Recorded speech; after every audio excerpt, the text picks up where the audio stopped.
ಸ್ನೇಹಿತರೆ, ಮೀಡಿಯಾ ಮಾಸ್ಟರ್ಸ್ಗೆ ಸ್ವಾಗತ ಸುಸ್ವಾಗತ. ಗೆಳೆಯರೆ, ಭಾರತದ ಚುನಾವಣೆಯನ್ನು ಹೈಜಾಕ್ ಮಾಡೋದಕ್ಕೆ, ಚುನಾವಣಾ ಫಲಿತಾಂಶವನ್ನು ಬದಲಿಸಿ ತನಗೆ ಬೇಕಾದವರನ್ನ ಗೆಲ್ಲಿಸ್ಕೊಳ್ಳೋದಕ್ಕೆ ಚೈನಾ ತನ್ನ ಹ್ಯಾಕಿಂಗ್ ತಂತ್ರಜ್ಞಾನವನ್ನು ಬಳಸೋದಕ್ಕೆ ಮುಂದಾಗ್ತಾ ಇದೆಯಾ?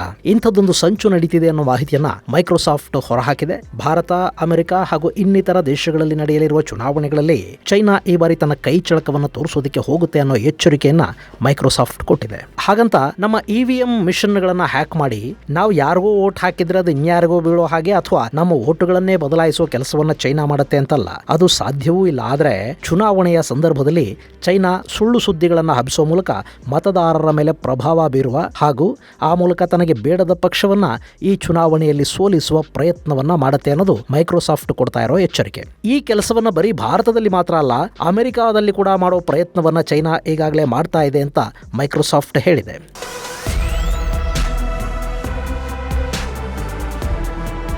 ಗೆಳೆಯರೆ, ನಿಮಗೆ ಗೊತ್ತಿರಬೇಕು, 2024 ಅನ್ನೋದು ಜಾಗತಿಕ ಚುನಾವಣಾ ವರ್ಷ. ಮೊನ್ನೆ ಅಷ್ಟೇ ರಷ್ಯಾದಲ್ಲಿ ಚುನಾವಣೆಗಳು ಮುಗಿದಿವೆ. ಇದೇ ವರ್ಷ ತೈವಾನ್ನಲ್ಲೂ ಚುನಾವಣೆಗಳಾದವು. ಭಾರತ ಚುನಾವಣೆಯ ಹೊಸ್ತಿಲಲ್ಲಿದೆ. ಅಮೆರಿಕಾದಲ್ಲಿ ನವೆಂಬರ್ 5ನೇ ತಾರೀಕು ಮತದಾನ ನಡೆಯುತ್ತೆ. ಹಾಗೆ ಯುರೋಪಿನ ಸಾಕಷ್ಟು ದೇಶಗಳಲ್ಲಿ ಕೂಡ ಈ ವರ್ಷ ಚುನಾವಣೆಗಳು ನಡೀಬೇಕು. ದಕ್ಷಿಣ ಕೊರಿಯಾದಲ್ಲಿ ಕೂಡ ಇದೇ ತಿಂಗಳು ಚುನಾವಣೆಗಳು ನಡೀತಾ ಇವೆ. ಸುಮಾರು 60 ದೇಶಗಳು ಈ ವರ್ಷ ಚುನಾವಣೆಗಳನ್ನು ಎದುರಿಸ್ತಾ ಇವೆ. ಇಡೀ ಜಗತ್ತಿನ 49% ಮಂದಿ ಈ ವರ್ಷ ತಮ್ಮ ನಾಯಕರನ್ನ ಸರ್ಕಾರವನ್ನ ಆಯ್ಕೆ ಮಾಡ್ಕೋತಾ ಇದ್ದಾರೆ. ಹೀಗಾಗಿನೇ ಇದನ್ನು ನಾನು ಜಾಗತಿಕ ಚುನಾವಣಾ ವರ್ಷ ಅಂತ ಕರೆದಿದ್ದು. ಹೀಗಾಗಿ ಚೈನಾ ಈ ಬಾರಿ ತನ್ನ ತಂತ್ರಜ್ಞಾನವನ್ನ ಜಗತ್ತಿನ ಮೇಲೆ ಪ್ರಯೋಗ ಮಾಡುತ್ತೆ ಮತ್ತು ದೇಶಗಳ ಪ್ರಜಾತಂತ್ರ ವ್ಯವಸ್ಥೆಯನ್ನ ಸುಳ್ಳು ಹಾಗೂ ಆರ್ಟಿಫಿಷಿಯಲ್ ಇಂಟೆಲಿಜೆನ್ಸ್ ಮೂಲಕ ಪ್ರಭಾವಿತಗೊಳಿಸುವ ಪ್ರಯತ್ನವನ್ನ ಮಾಡುತ್ತೆ. ಅಲ್ಲ, ಮತಯಂತ್ರಗಳನ್ನ ಹ್ಯಾಕ್ ಮಾಡೋದಕ್ಕೆ ಸಾಧ್ಯ ಇಲ್ಲ, ನಮ್ಮ ಮತಗಳನ್ನು ತಿರ್ಚೋದಿಕ್ಕಾಗೋದಿಲ್ಲ, ನಾವು ಯಾರಿಗೆ ವೋಟ್ ಹಾಕಬೇಕು ಅಂದ್ಕೊಂಡಿರ್ತೀವೋ ಅವರಿಗೆ ಮತ ಹಾಕ್ತೀವಿ. ಹೀಗಿರುವಾಗ ಇಲ್ಲಿ ಚೈನಾ ಏನು ಮಾಡೋದಕ್ಕೆ ಸಾಧ್ಯ ಆಗುತ್ತೆ? ಗೆಳೆಯರೆ, ಚೈನಾ ಸೋಷಿಯಲ್ ಮೀಡಿಯಾಗಳನ್ನು ಬಳಸಿಕೊಂಡು ಆರ್ಟಿಫಿಷಿಯಲ್ ಇಂಟೆಲಿಜೆನ್ಸ್ ಮೂಲಕ ಸೃಷ್ಟಿ ಮಾಡಿದ ಮೀಮ್ಸ್ ಹಾಗೂ ವಿಡಿಯೋಗಳನ್ನ ತನಗೆ ಬೇಕಾದ ಹಾಗೆ ಪ್ರಚಾರ ಮಾಡ್ತಾ ಒಂದು ದೊಡ್ಡ ಅಪಪ್ರಚಾರದ ಸಮರಕ್ಕಿಳಿಯುತ್ತೆ.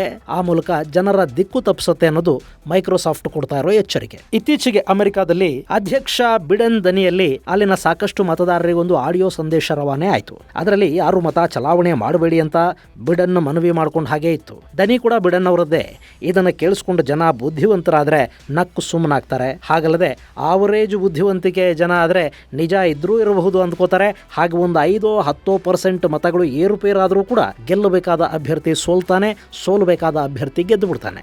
ಭಾರತದಂತಹ ದೇಶದಲ್ಲಿ ಇದನ್ನು ಮಾಡೋದು ತುಂಬಾ ಸುಲಭ. ನಾವು ವಾಟ್ಸಪ್, ಫೇಸ್ಬುಕ್, ಟೆಲಿಗ್ರಾಮ್, ಟ್ವಿಟ್ಟರ್ಗಳಲ್ಲಿ ಬರೋ ಯಾವ ಸಂದೇಶವನ್ನು ಕೂಡ ಕ್ರಾಸ್ ಚೆಕ್ ಮಾಡ್ಕೊಳ್ಳೋದಕ್ಕೆ ಹೋಗೋದಿಲ್ಲ. ನಮ್ಮ ಬುದ್ಧಿವಂತಿಕೆ ಎಷ್ಟು ಅಂದರೆ ಬಂದದ್ದೆಲ್ಲವನ್ನ ನಿಜ ಅಂದ್ಕೊಳ್ಳೋಷ್ಟು ಅಥವಾ ನಮಗೆ ಇಷ್ಟವಾಗದೇ ಇರೋದು ಏನು ಬಂದರೂ ಅದು ಸುಳ್ಳು ಅಂದ್ಕೊಳ್ಳೋಷ್ಟು ಮಾತ್ರ. ಯಾವ ಸಂದೇಶ, ಸುದ್ದಿ ಕೂಡ ನಿಜಾನ ಸುಳ್ಳ ಅಂತ ಕ್ರಾಸ್ ಚೆಕ್ ಮಾಡ್ಕೊಳ್ಳೋ ತಾಳ್ಮೆ ನಮಗಿರೋದಿಲ್ಲ. ಆ ಪ್ರಯತ್ನವನ್ನು ನಮ್ಮಲ್ಲಿ ಸಾಕಷ್ಟು ಜನ ಮಾಡೋದಕ್ಕೆ ಹೋಗೋದೇ ಇಲ್ಲ. ಇಂಥ ಮತದಾರರು ಹೆಚ್ಚಿರೋ ದೇಶದಲ್ಲಿ ಅವರನ್ನ ಸೋಷಿಯಲ್ ಮೀಡಿಯಾಗಳ ಮೂಲಕ ಇನ್ಫ್ಲೂಯೆನ್ಸ್ ಮಾಡೋದು ತುಂಬಾ ಸುಲಭ. ಅದಕ್ಕಾಗಿ ಆರ್ಟಿಫಿಷಿಯಲ್ ಇಂಟೆಲಿಜೆನ್ಸ್ ಅನ್ನು ಬಳಸಿ ಡೀಪ್ ಫೇಕ್ ವಿಡಿಯೋಗಳನ್ನು ತೇಲಿಬಿಟ್ರೆ ಮತದಾರರ ಮನಸ್ಸನ್ನ ಕೆಡಿಸಿ ಬಿಡಬಹುದು ಅನ್ನೋದು ಚೈನಾದ ಐಡಿಯಾ. ಈಗ ನಿಮ್ಮ ಅಭಿಮಾನದ ನಾಯಕನೊಬ್ಬನ ಭಾಷಣದ ವಿಡಿಯೋ ಒಂದನ್ನ ಡೀಪ್ ಫೇಕ್ ಮಾಡಿ ಆತ ಹೇಳದೇ ಇರೋದನ್ನೆಲ್ಲ ಆತನ ಬಾಯಲ್ಲಿ ಆರ್ಟಿಫಿಷಿಯಲ್ ಇಂಟೆಲಿಜೆನ್ಸ್ ಮೂಲಕ ಆತನದ್ದೇ ದನಿಯಲ್ಲಿ ಹೇಳಿಸಿ ಅದನ್ನ ಸೋಷಿಯಲ್ ಮೀಡಿಯಾಗಳಲ್ಲಿ ತೇಲಿಬಿಟ್ರು ಅಂತ ಇಟ್ಕೊಳ್ಳಿ. ನಮ್ಮಲ್ಲಿ ಸತ್ಯ ಚಪ್ಪಲಿ ಹಾಕೊಳ್ಳೋ ಹೊತ್ತಿಗಾಗಲೇ ಸುಳ್ಳು ಊರೆಲ್ಲ ಅಲದಾಡಿಕೊಂಡು ಬಂದು ಬಿಡಿರುತ್ತೆ. ಹಾಗೆ ಈ ವಿಡಿಯೋ ಕ್ಷಣ ಮಾತ್ರದಲ್ಲಿ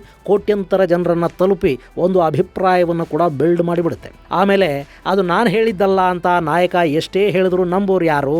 ಎಷ್ಟು ಜನ ನಂಬ್ತಾರೆ? ಮತ್ತು ಅದು ಡೀಪ್ ಫೇಕ್ ಅನ್ನೋದನ್ನ ಸಾಬೀತುಪಡಿಸೋದಕ್ಕೆ ಎಷ್ಟು ದಿನ ಬೇಕಾಗಬಹುದು ಅಲ್ವಾ? ಮೊನ್ನೆ ತೈವಾನ್ನಲ್ಲಿ ಚುನಾವಣೆಗಳಾದವಲ್ಲ, ಅಲ್ಲಿ ಕೂಡ ಚೈನಾ ಇದೇ ಥರದ ಪ್ರಯತ್ನವನ್ನು ಮಾಡ್ತು. ತೈವಾನ್ನ ನಾಯಕರ ವಿರುದ್ಧ ಸಾಕಷ್ಟು ಫೇಕ್ ವಿಡಿಯೋಗಳು, ಸಂದೇಶಗಳನ್ನು ಸೋಷಿಯಲ್ ಮೀಡಿಯಾ ಪ್ಲಾಟ್ಫಾರ್ಮ್ಗಳಲ್ಲಿ ಪ್ರಸಾರ ಮಾಡ್ತು. ಆರ್ಟಿಫಿಷಿಯಲ್ ಇಂಟೆಲಿಜೆನ್ಸ್ ಅನ್ನು ಬಳಸಿ ಟಿವಿ ಆಂಕರ್ಗಳು ಸುದ್ದಿ ಓದೋ ಹಾಗೇನೆ ಒಂದಷ್ಟು ವಿಡಿಯೋಗಳನ್ನು ಕ್ರಿಯೇಟ್ ಮಾಡಿ ಅವುಗಳನ್ನು ಕೂಡ ಚುನಾವಣಾ ಅಪಪ್ರಚಾರಕ್ಕಾಗಿ ಬಳಕೆ ಮಾಡ್ತು. ಆದರೂ ಕೂಡ ಚೈನಾದ ಎಲ್ಲ ಪ್ರಯತ್ನಗಳ ನಡುವೆನೂ ಅಲ್ಲಿ ಚೈನಾ ವಿರೋಧಿಗಳೇ ಆರಿಸಿ ಬಂದರು.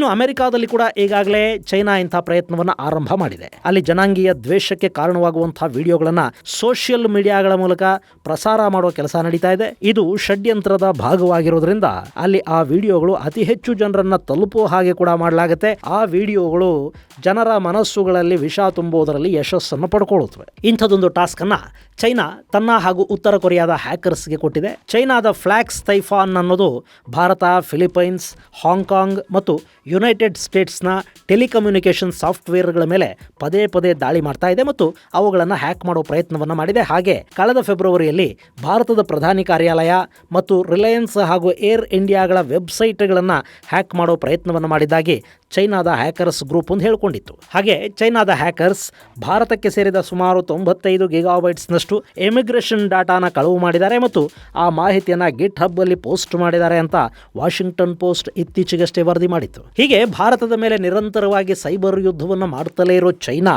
ಈಗ ಇಲ್ಲಿನ ಸರ್ಕಾರವನ್ನು ಬದಲಿಸುವ ಮತ್ತು ಚುನಾವಣೆಯ ಫಲಿತಾಂಶದ ಮೇಲೆ ಪ್ರಭಾವ ಬೀರುವ ಪ್ರಯತ್ನವನ್ನ ಮಾಡುತ್ತೆ ಅಂತ ಮೈಕ್ರೋಸಾಫ್ಟ್ ಹೇಳ್ತಾ ಇದ್ದು, ಅದಕ್ಕಾಗಿ ಸ್ಟಾರ್ಮ್ 1376 ಹೆಸರಿನ ಚೈನಾ ಕಮ್ಯುನಿಸ್ಟ್ ಪಾರ್ಟಿಯ ಜೊತೆ ನಂಟನ್ನ ಹೊಂದಿರುವ ಗುಂಪೊಂದು ಪ್ರಯತ್ನ ಮಾಡ್ತಾ ಇದೆ. ಅದಕ್ಕಾಗಿ ಆರ್ಟಿಫಿಷಿಯಲ್ ಇಂಟೆಲಿಜೆನ್ಸ್ ಬಳಕೆ ಆಗ್ತಾ ಇದೆ ಅಂತ ಹೇಳಲಾಗ್ತಿದೆ. ಈಗಾಗಲೇ ಈ ಸ್ಟಾರ್ಮ್ 1376 ಭಾರತ ಹಾಗೂ ಅಮೆರಿಕಾಗಳ ವಿರುದ್ಧ ಕೆಲಸವನ್ನ ಶುರು ಮಾಡಿದೆ. ಮ್ಯಾನ್ಮಾರ್ ಅಲ್ಲಿ, ಬಾಂಗ್ಲಾದೇಶಗಳಲ್ಲಿ ಕೂಡ ಇದು ಎಐ ಹಾಗೂ ಸೋಷಿಯಲ್ ಮೀಡಿಯಾಗಳನ್ನು ಬಳಸಿ ಭಾರತ ಮತ್ತು ಅಮೆರಿಕಾಗಳ ವಿರುದ್ಧ ಪ್ರೊಪಗಂಡಾ ಶುರು ಮಾಡಿದೆ. ಮ್ಯಾನ್ಮಾರ್ ನಲ್ಲಿನ ಜನರ ಪರಿಸ್ಥಿತಿ ಇವತ್ತು ಹೀಗಾಗೋದಿಕ್ಕೆ, ಅಲ್ಲಿ ಸೇನಾ ಆಡಳಿತ ಜಾರಿಯಾಗೋದಿಕ್ಕೆ ಭಾರತ ಹಾಗೂ ಅಮೆರಿಕಾಗಳೇ ಕಾರಣ ಅನ್ನೋ ಥರದ ಮೀಮ್ಸ್, ಸೋಷಿಯಲ್ ಮೀಡಿಯಾ ಪೋಸ್ಟ್ಗಳು ಹಾಗೂ ಅಮೆರಿಕ ಭಾರತದ ನಾಯಕರ ಡೀಪ್ ಫೇಕ್ ವಿಡಿಯೋಗಳನ್ನು ಅಲ್ಲಿ ಪ್ರಸಾರ ಮಾಡ್ತಾ ಇದ್ದಾರೆ. ಹಾಗೆ ಇವತ್ತು ಬಾಂಗ್ಲಾದೇಶದಲ್ಲಿ ಶುರುವಾಗಿರೋ ಇಂಡಿಯಾ ಔಟ್ ಕ್ಯಾಂಪೇನ್ಗೆ ಕೂಡ ವಿಪರೀತ ಪ್ರಚಾರ ಸಿಗೋದರ ಹಿಂದೆ ಚೈನಾದ ಇದೇ ಸೋಷಿಯಲ್ ಮೀಡಿಯಾ ಮತ್ತು ಎಐ ಕೆಲಸ ಮಾಡ್ತಾ ಇದೆ. ಈಗ ಅದೇ ತಂತ್ರಜ್ಞಾನವನ್ನು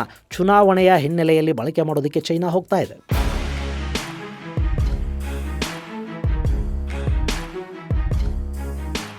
ಗೆಳೆಯರೆ, ಇದು ಭಾರತದಲ್ಲಿ ತುಂಬಾ ಪ್ರಮಾಣದಲ್ಲಿ ವರ್ಕೌಟ್ ಆಗುವ ಸಾಧ್ಯತೆಗಳಿರುತ್ತವೆ. ಹೀಗಾಗಿನೇ ಭಾರತ ಎಐ ತಂತ್ರಜ್ಞಾನವನ್ನು ಬಳಸಿ ಮಾಡಲಾದ ಕಂಟೆಂಟ್ ಅಥವಾ ವಿಡಿಯೋಗಳು, ಎಐ ಕೊಡೋ ಮಾಹಿತಿ, ಇವೆಲ್ಲವುಗಳಿಗೆ ಇದು ಆರ್ಟಿಫಿಷಿಯಲ್ ಇಂಟೆಲಿಜೆನ್ಸ್ ಜನರೇಟೆಡ್ ಅಂತ ಅದರ ಮೇಲೊಂದು ಡಿಸ್ಕ್ಲೈಮರ್ ಅನ್ನು ಹಾಕಿ ಅಂತ ಕೇಳ್ತಾ ಇದೆ. ಯೂಟ್ಯೂಬ್ ನಂತ ಬೃಹತ್ ವಿಡಿಯೋ ಪ್ಲಾಟ್ಫಾರ್ಮ್ಗಳು ಈ ನಿಟ್ಟಲ್ಲಿ ಪ್ರೊಆಕ್ಟಿವ್ ಆಗಿ ಕೆಲಸ ಮಾಡೋದಕ್ಕೆ ಶುರು ಮಾಡಿವೆ. ಆರ್ಟಿಫಿಷಿಯಲ್ ಇಂಟೆಲಿಜೆನ್ಸ್ ಬಳಸಿ ಮಾಡಿದ ಯಾವುದೇ ವಿಡಿಯೋಗಳನ್ನ ಬಳಕೆ ಮಾಡಿದ್ರೆ ಅದನ್ನ ಕಂಟೆಂಟ್ ಕ್ರಿಯೇಟರ್ಸ್ ಘೋಷಣೆ ಮಾಡ್ಕೋಬೇಕು ಅಂತ ಯೂಟ್ಯೂಬ್ ಹೇಳಿದೆ. ಆದ್ರೆ ನಮ್ಮಲ್ಲಿ ಸೋಷಿಯಲ್ ಮೀಡಿಯಾ ಪ್ಲಾಟ್ಫಾರ್ಮ್ ಅಂದ್ರೆ ಬರೀ ಯೂಟ್ಯೂಬ್ ಮಾತ್ರ ಅಲ್ಲವಲ್ಲ. ವಾಟ್ಸಪ್ ಇದೆ, ಫೇಸ್ಬುಕ್, ಟೆಲಿಗ್ರಾಮು, ಟ್ವಿಟರ್, ಹೀಗೆ ನಾನಾ ಮೂಲಗಳಿಂದ ನಮಗೆ ಮಾಹಿತಿಯ ಮಹಾಪೂರವೇ ಹರಿದು ಬರುತ್ತೆ. ಅದರಲ್ಲಿ ನಿಜ ಯಾವುದು, ಸುಳ್ಳು ಯಾವುದು ಅನ್ನೋದನ್ನ ಖಚಿತಪಡಿಸ್ಕೊಳ್ಳೋದು ಕಷ್ಟ ಅಲ್ಲ.